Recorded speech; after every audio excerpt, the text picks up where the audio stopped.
अस्सलाम वालेकुम। सबसे पहले आपको योम नहूसत पाकिस्तान मुबारक हो आप सबको।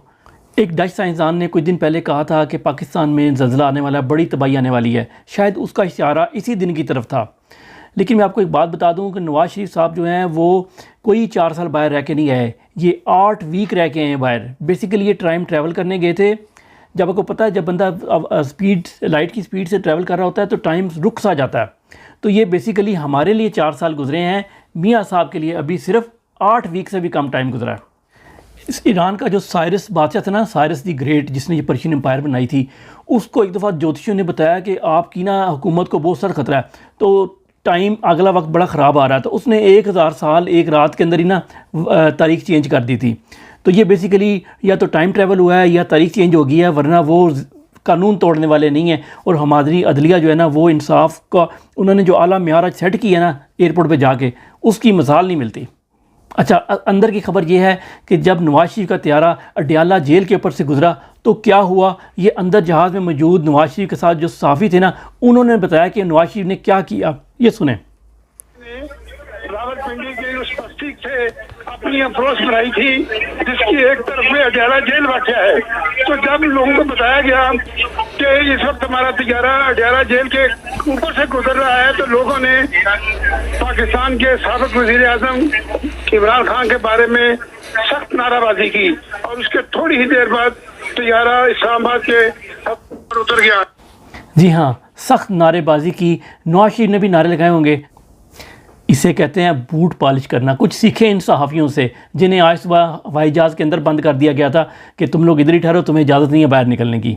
ये आप लोग एक तस्वीर देख लें। ये तस्वीर जो है आज की है, जब नवाज शरीफ आया। तो ये पाकिस्तान की सिक्योरिटी फोर्सेस है जिसने नवाज शरीफ को जब इस्लामाबाद उतरा त्यारा, तो ये देखें आपको उसको गिरफ़्तार कर लिया उन्होंने, और उसके बाद हेलीकॉप्टर में बिठा के ज़बरदस्ती घसीटते हुए उसको इज़्ज़त के साथ लाहौर ले जाया गया। हीरा मंडी के सामने उसका जहाज़ उतरा और वो अपने आबाई महल्ले के बिल्कुल करीब पहुंच के जब पहुंचा तो मरियम नवाज जो थी उसकी आंखों से आंसू जारी हो गए और 2 मिनट तक रोती रही, जबकि पूरी कौम ने तो अगले 20 साल रोना है। आज नवाज शरीफ ने आके जो पहली बात की है वो सुने और उसका जवाब भी सुने।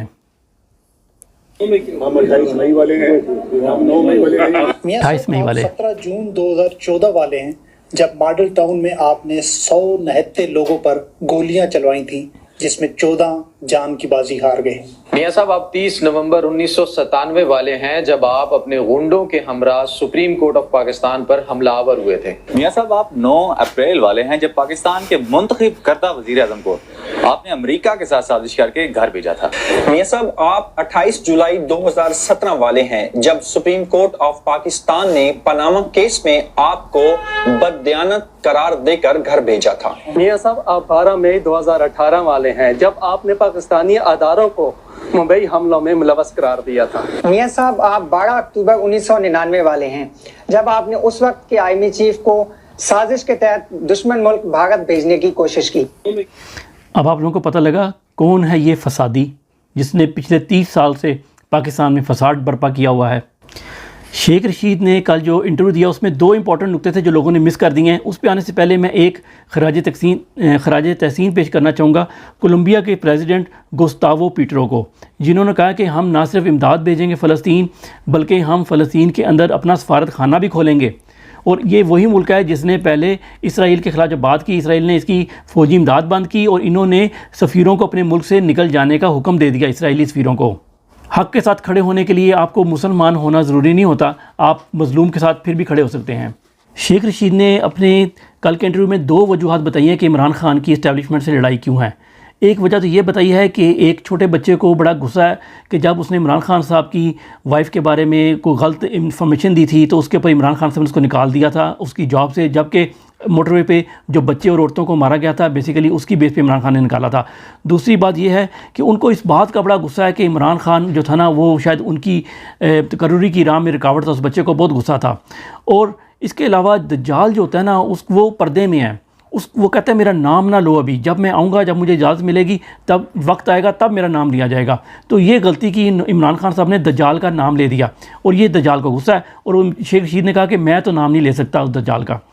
उसके अलावा जो आखिरी बात शेख रशीद ने की वो इससे भी इंपॉर्टेंट है। उन्होंने कहा कि हर जुम्मे के खुतबे के बाद उलमाए सूअर भी कह सकते हैं आप, दज्जाल हाउस की मजम्मत करें। जिना हाउस तो था यूनिटी के लिए, यूनिटी फेथ डिसिप्लिन, लेकिन इस दज्जाल हाउस ने तो पूरे मुल्क में पिछले 75 साल से फसाद ही डाला हुआ है। बस आप लोग मेरी एक बात याद रखें, तुम हो फ़िरौन तो मूसा भी ज़रूर आएगा, मूसा भी ज़रूर आएगा। आखिर में ख़बर छोड़े जाता हूँ, मिस्र का तहरीर स्क्वायर दोबारा भर गया है। अस्सलाम वालेकुम।